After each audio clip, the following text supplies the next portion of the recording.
My boyfriend's sister acts like he's her son and constantly beefs with me for dating him, but she dished what she couldn't take and lost her mind when I beefed back at her. Posted by you/lovepie-hate-bigots. Sorry, I'm a bit high right now, so my boyfriend is helping me edit. I am female, 32 years old, he is male, 38 years old, my sister-in-law is female, 56 years old, and my stepmother-in-law is female, 69 years old. How do I put this? My sister-in-law thinks I am obnoxious. She is my boyfriend's eldest sibling, very protective of her baby, and also very religious, so her baby dating a pantsuit-wearing, neon-colored hair-having, bisexual atheist feminist with two moms was a lot for her to take in. Over the 3 years my boyfriend and I have been together, she has only become more vocal about it.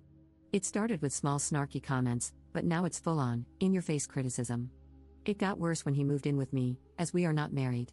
One of her longest-running jabs is that I look scary but am just mild and boring while I try to cosplay as edgy. Fair play to her for working in cosplay, gold star, she's evolving, unless I have any skeletons in my closet. I am a happy person and have no problem laughing at myself, so I always just laugh it off when she says she will find my skeletons in my closet. It was my birthday recently, so we had everyone over. When my boyfriend went out for decorations, he returned with a plastic skeleton and held it up with that "we're so immature, but you're in, right?" look on his face and said, "You thinking what I'm thinking?" And, well, I was. This cheeky Cooper was giving me an offer I couldn't refuse, and I laughed and said, "You son of a Sith, I'm freaking in." So, we set the trap. Sure enough, my sister-in-law was busy telling anyone who would listen that we're unmarried, sleeping in the same bed. I smoked the green stuff, she could smell it, the usual. I ignored her, but then she started going on about me cosplaying as edgy, not being an authentic person, and how someday she would find my skeletons in my closet. My boyfriend started to laugh, and I said, "Oh, you didn't notice?" I walked her to our coat closet near the front door and opened it. There was Skeletor the skeleton, propped up in the corner. We all had a good laugh, and my brother-in-law said, "Freaking hell, you finally found it." But when I turned to her, the mood shifted from good-natured laughter to a nightmare. She was red in the face, silent, and crying. Then she slapped me and left without a word. I was stunned by the slap and not even prepared to deal with my stepmother-in-law, who asked me if I was happy mocking the woman who raised my boyfriend and told me I'm such a disrespectful jerk, but this was a new low. She and a few others started telling me how awful I was for embarrassing my sister-in-law and mocking her in front of everyone. Naturally, the party died from the party's foul wounds and was dead on arrival, so most people left within the hour. My boyfriend has been trying to cheer me up and took me to see Deadpool and got me takeaway so we could binge watch our show and green out, but my sister-in-law texted me a paragraph about how she's tried with me but that I'm determined to be a morally corrupt violation of her family. She said she's devastated that I hate her enough to make a mockery of her. I replied with an apology, saying I'm sorry I hurt her and that I genuinely thought it was just a laugh we could share, and I offered to take her to lunch to talk it out. She said she wasn't interested in dealing with me further and that when my boyfriend wised up and left me, she would celebrate. There are texts from others and group chats where I'm being torn apart as vicious and malicious, and I'm boggled by it. I know there are definitely times when a person says it's just a joke and they are astronomically the jerk. So, am I the jerk here? Update 1 day later. Facebook is such a pain. My sister-in-law took to social media and made a post, tagging me. It was as long as a novel, but the gist of it is that I am a hateful woman who doesn't respect parental figures, and it must be because I'm an orphan. According to the post, I'm on several illicit substances and I've lured her baby into them as well. She also claims I've turned him against God and his family. My man damn near blew the lid off our home when he saw the post, as he's on Facebook more than I am.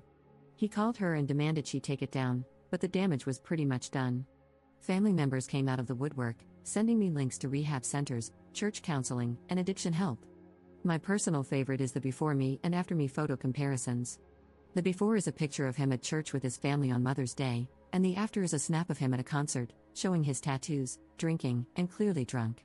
Some people even came to the house to stage an intervention. My guy only started shouting and made them leave when I was referred to as a classless hussy and shameless slut.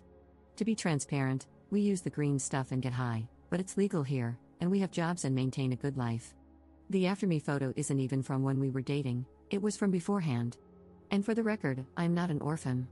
My sister-in-law is married to an alcoholic who just recently got hammered, wrecked their car, and was arrested for being belligerent with the police and refusing to leave after his car was towed. All of this over some freaking plastic skeleton?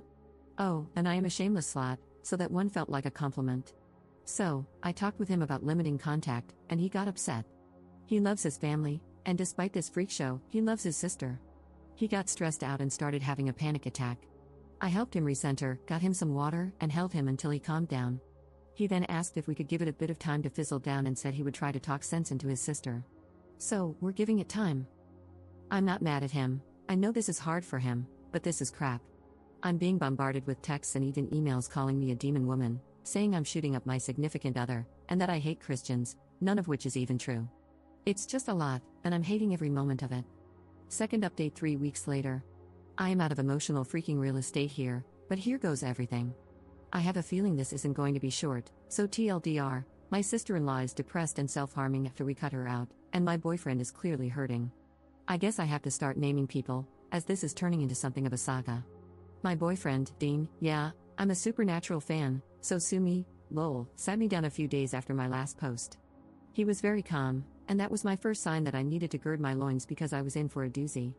For some background, I'm usually the calm, logical one, while he's the passionate, deep-feeling type. But in this situation, we became the polar opposite of our usual selves. He looked me right in the eye and asked me, point blank, no BS, how all of this was affecting me. Every time he'd asked before, I couldn't bring myself to fully tell him how upsetting it all was because I'm always the put-together one. But this time, because he was so calm and direct, I just broke down.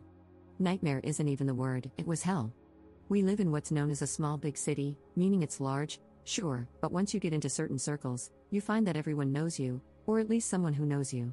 It can feel like a small town in that sense. Our state is generally religious outside of our city, so rumors spread quickly. With my sister-in-law, I'll call her Ren going forward, launching social media attacks on me, it became the scuttlebutt everyone craved. Some people sided with her, not most, but enough. I started getting dirty looks and rude treatment. Even my hairstylist, who is their cousin, told me she couldn't work on my hair anymore until this was resolved because she was getting pressure from the family, i.e., Ren and my stepmother-in-law, Penny. It was petty and schoolyard-level immature, but it was enough to make me feel bad. I got done saying all of this to Dean, and he simply said, okay then, we'll block them. Just so matter of fact. I knew it was a hard decision for him because he loves the hell out of his family, they're his world.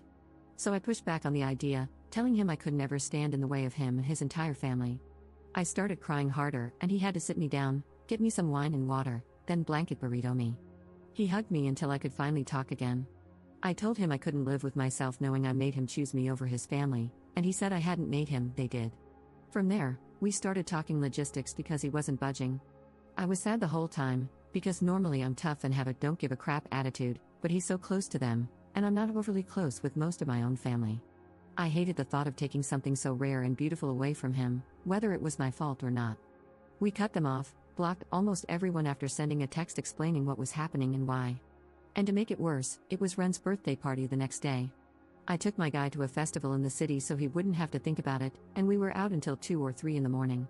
When we got home, our neighbor told us that a lot of people had come by, knocking on our door, 1 or 2 at a time, and a couple of them even asked our neighbors if we were home.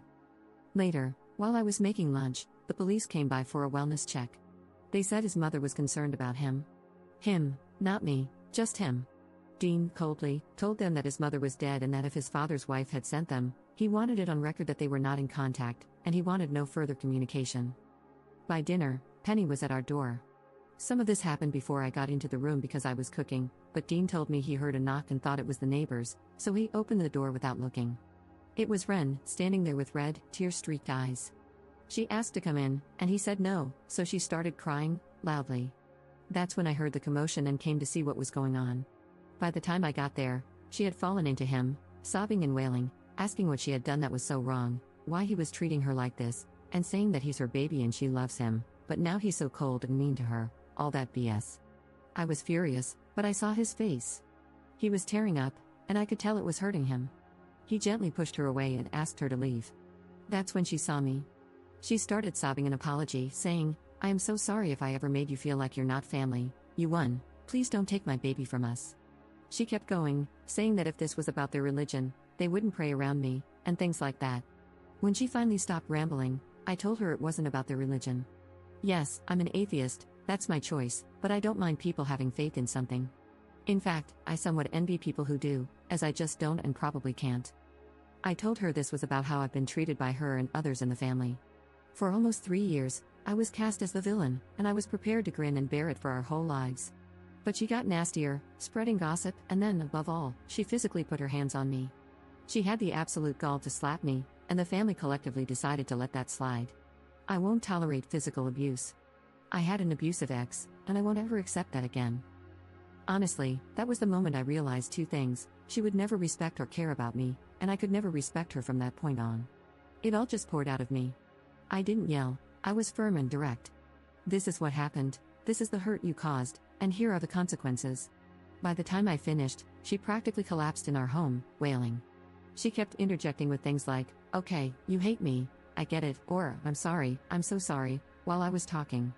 I asked Dean to get her some water, and he did.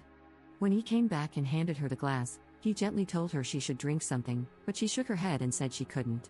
We asked if she had hurt herself getting to the ground, but then she just got really, really calm.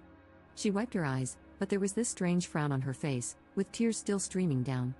She told us she came to apologize, and she had done that, but it was clear we didn't want anything to do with her or the family, and it was breaking her heart.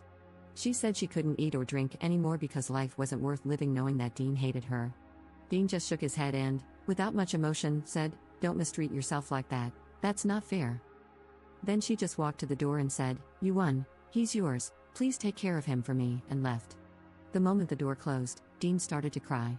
I tried to comfort him, but he pulled away. He said he isn't mad at me or anything, but that was just a lot, and he feels like crap. He told me he knew she was being manipulative, but he almost wanted to take her apology because it's just been so hard, and he knows she will spin this somehow to make us look as callous and hateful as possible, and his father would be ashamed of him. A week goes by, and Dean has cheered up a bit. He apologized to me for crying, to which I said he never has to apologize to me for his feelings or crying or anything like that, and that I'm proud of him for being rational in an entirely irrational moment. He's making friends and picking up hobbies, where family events like Mass and Sunday dinner used to be. He now goes to shoot hoops with a community group. He signed up for a patch in the community garden, and he's been using the time he would normally spend with Penny or helping around the house to volunteer at the animal shelter down the street from our home. He came home this past Monday in a bad mood. He was honest with me, saying he was upset and would be bad company, so he needed space. I obliged and went out with a friend. When I got home, he asked me to sit down and told me he had logged into social media. A friend had messaged him about a post Penny made asking for prayers for Ren. According to the post, Ren was severely depressed, had quit doing much of anything, and was suffering from the heartbreak of her life, though they didn't explain what that was. This friend of Dean's had commented, asking if there was anything they could do, and Penny replied, "Pray, and nothing more." Yesterday rolled around, and my brother-in-law, Teddy, who isn't blocked or cut off because he's been supportive, called to tell us that Ren is in the hospital after trying to take all of her meds at once. She's been asking for Dean. I told him that she's in the hospital and that he could go to her if he wanted, and I'd even go with him or not, depending on what he needed. But he refused to go. He's been down ever since, and I'm really worried. Ren is practically a mother to him, so I know this is incredibly hard for him. I feel like crap because, at the core of it, all of this spiraled from me agreeing to that stupid joke to fire back at hers. Normally, I'd say these are manipulation tactics, but downing pills out of spite is on another level of commitment to the bit. Now, I feel like I've really shattered my man's world. I don't know if I should give him time, sit him down and talk right now, up our therapy sessions, take him on a vacation, or freaking what. He's my person. I hurt when he hurts, and we're both really hurting right now. Sorry this went on so long, I guess I had more to say than I thought. Third update 1 month later. We've endured a lot from his family at this point, from them calling into my job to complain about me, to the police showing up because I'm supposedly abusing him. I won't make this another War and Peace by typing out all the details, but it's been a lot. Dean recently got a job elsewhere in the state. It's been an emotional roller coaster for him, but after we talked it out, he accepted the position. He's made it clear that he doesn't want to be near family anymore. Well, that Medusa of a woman found out, and Teddy told us she's throwing a fit. So I just knew she'd come around soon. I told Dean this, and he looked at me and said, "You think so?" And I said, "I know so."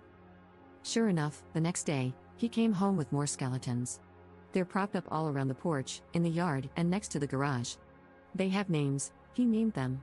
Boney Stark, Marilyn Monroe, Tibia Turner, and he's even given them backstories. The man has officially lost his mind, lol.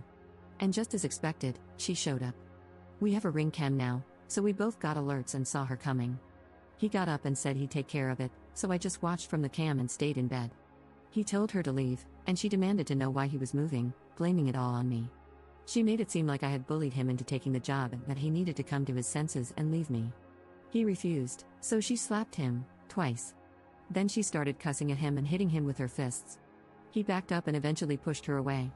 Then she fell and started screaming that he'd hit her, calling him a monster and shouting for help. She woke up the entire neighborhood with her BS. Dean was doing his best to stay calm, but he opened the door and told me to call the police. As I watched through the ring cam, she smugly said that if he dared to call, she would tell them that both of us attacked her. She even showed him her arm and said she had the injuries to prove it, claiming no one would believe him. He just stared at her and walked back inside. She went nuts, grabbed Bonnie Stark, and threw him into the rosebushes. Then she sat on our porch, just chilling like nothing had happened, waiting for the police to arrive. The moment the cop car pulled in, she turned on the waterworks. She actually got out of the chair meant for Bonnie, laid down on the stairs, and started crying. The police sorted things out pretty quickly because, as Oscar-worthy as her performance was, we had footage. It was my turn to be smug.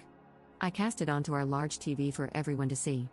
When she realized she was caught, she cussed me out, calling me a beach and a loser, a harpy who had charmed her baby, and then lunged at me. Dean stepped in, got in her way, and told her to get the hell out of our house, calling her disgusting and manipulative. Then he said, "I'm not your baby, and you know what? Thank you. Thank you for showing me who you are. Now I can't wait to get away from you. Good job." I think she realized it all in that moment because this time, when she cried, I believed her. She just sobbed as the cops took her outside. We had her legally removed and put in a request for a restraining order. We currently have a temporary one while the case is being reviewed, but it will expire after we move. Now, we're just being careful about our personal information. Dean was really sad the first few days, but now he's excited. He keeps talking about the city we're moving to, how fun, quirky, and full of live music and events it is. I know he'll eventually mourn everything once it catches up with him, and he's keeping busy to avoid thinking about it too much, but it's so good to see him smile again. I've missed that. The family has tried harassing us, but he forwards them the footage and tells them that if they don't want him to go fully no contact, they need to stop and keep Ren under control. Sometimes it makes him cry, and other times it just makes him mad. I've asked if he wanted me to handle some of this, but he says no, he just wants us to ride this out, pack up, and get settled in the new city. Oh, and the skeletons are definitely coming with us.